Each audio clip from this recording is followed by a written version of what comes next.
In this week's Island Report, Island Moon newspaper publisher Dale Rankin introduces us to a resident who is a decorated fighter pilot and World War II hero, George Kirk, a story from the greatest generation. Anytime an Islander turns 100 years old, it's time for a party.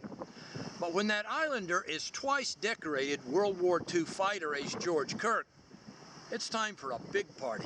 So this week, George and a few dozen of his closest friends gathered to celebrate his 100 trips around the sun.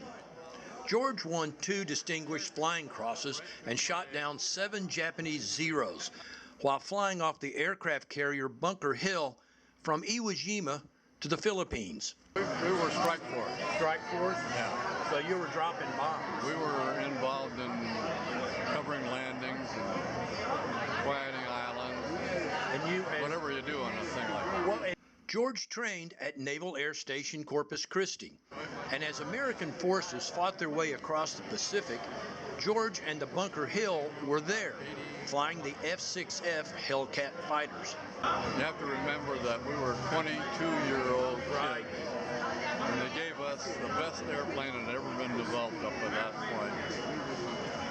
2,000 horsepower, 650 calibers going forward. That looks good. We carried bombs, we dropped napalm bombs, we shot things up. It was just one hell of a good time.